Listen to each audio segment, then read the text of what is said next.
resentment is a key human motivation, and I would say it's a great teacher. To listen to your resentment is one of the best things you can possibly do. Resentment only means one of two things. It means either like shut the hell up, grow up, quit whining and get on with it. That's one thing it means. Or someone is playing the tyrant to you, might even be you, and you have something to say and do that you should say and do to put it to a stop. And so maybe resentment can show you the pathway to doing that. Like a resentful person wants other people to change. And if you're resentful, then your motivations aren't trustworthy. In fact, they're very, very dark. And what should you do instead? How do you treat your own resentment? I would say, well, Solzhenitsyn, who I'm a great admirer of Solzhenitsyn, his book, The Gulag Archipelago, was one of the things that brought down the Soviet Union. And he said that one man who stopped lying could bring down a tyranny. And, you know, he said that with some authority. He said when he was in the Gulag camps, you know, meditating on how the hell he got there, and he had a rough life, man. I mean, first of all, he was on the Russian front at the beginning of World War II, and then he was thrown in the Gulag camps, and that was just the beginning of his adventures, man. He had a rough life. And he was in the camps, and he was thinking, what the hell? How did I get here? What's going on?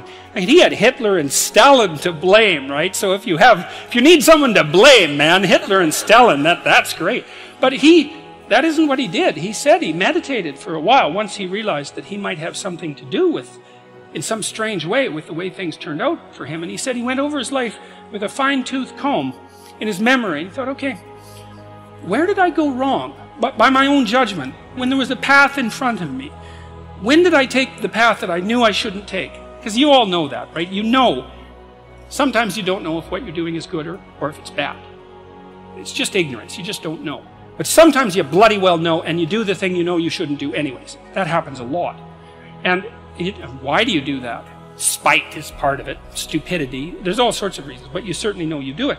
Solzhenitsyn thought, okay, well, what would happen if I took responsibility for where I am in this concentration camp, and then I went over my whole life and tried to figure out all the things I did that were wrong by my own estimation that increased the probability that I would get here, and then what would happen if I tried to set them all right now in the present?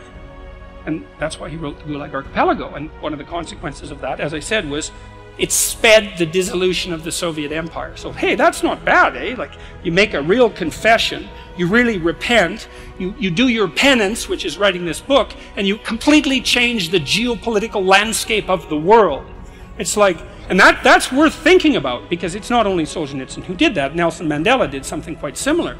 It's not so impossible. And so the idea that what you should do if you're feeling resentful about the nature of being, or suffering too much for your own life, let's say, is straighten the damn thing out.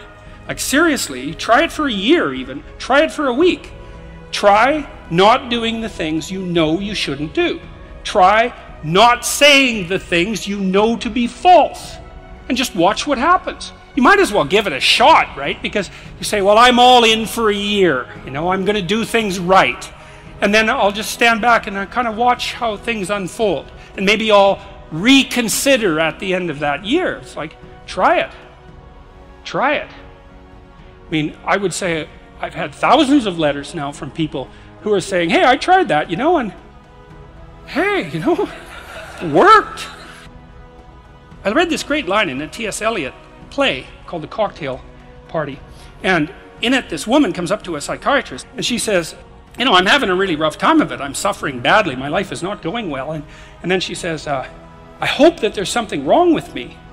And the psychiatrist says, what the hell do you mean by that? And she says, well, here's how I look at it. There's either something wrong with the world, and I'm just in it, and that's how it is. And then, like, what am I going to do about that? Because it's the whole world. Or maybe I could be fortunate, and there's something wrong with me that's causing all this unnecessary suffering, and if I could just set it right. I could learn, and I could set it right.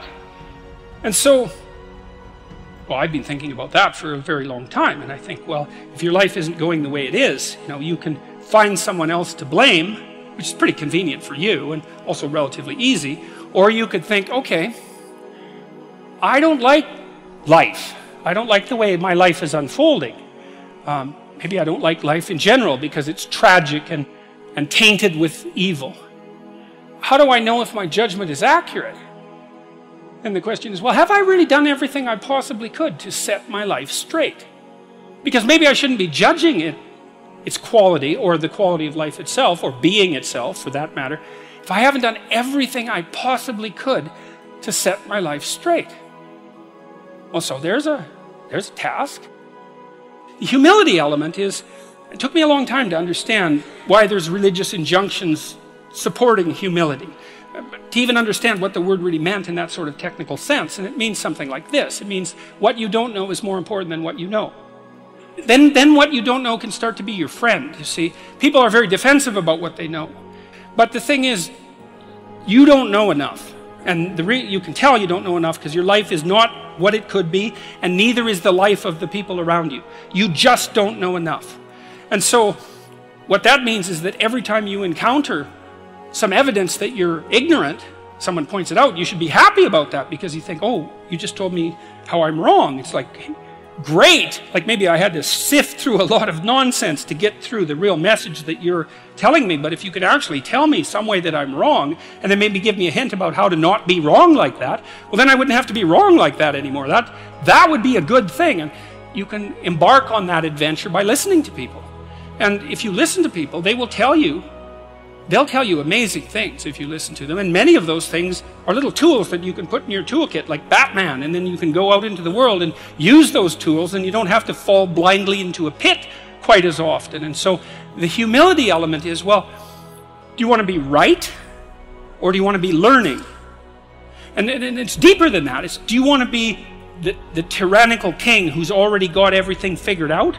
Or do you want to be the continually transforming hero, or fool for that matter, who's getting better all the time? And that's actually a choice, you know. It's a deep choice. And it's better to be the self-transforming fool who's humble enough to make friends with what he or she doesn't know, and to listen when people talk. And listening is a transformative exercise. Like if you listen to the people in your life, for example, if you actually listen to them, they'll tell you what's wrong with them and how to fix it and what they want. They can't even help it if you start listening, because people are so shocked if you actually listen to them that they tell you all sorts of things that they might not have even intended to, things they don't even know.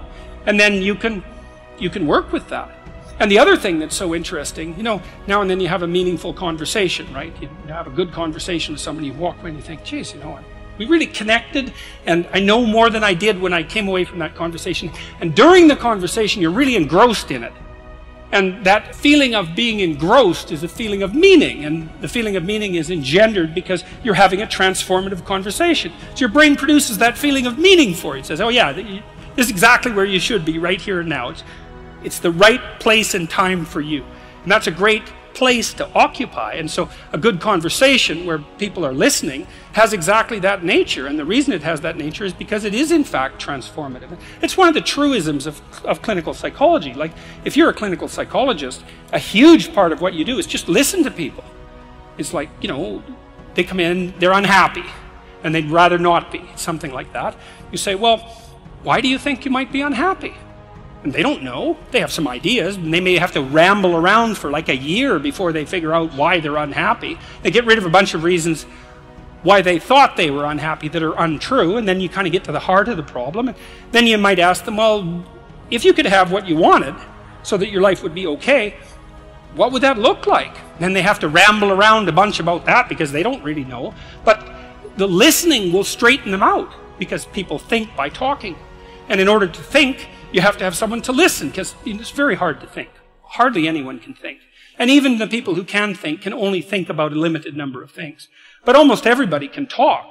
And you can listen to yourself talk, and if someone listens to you, then, well, then you also have a foil for your thoughts, right? Because you can watch the person when you're talking and see if you're boring, or see if you're amusing, or if you're engrossing, all of those things. And so like if you're arguing with your wife, let's say, or your husband, big party is going to want to win.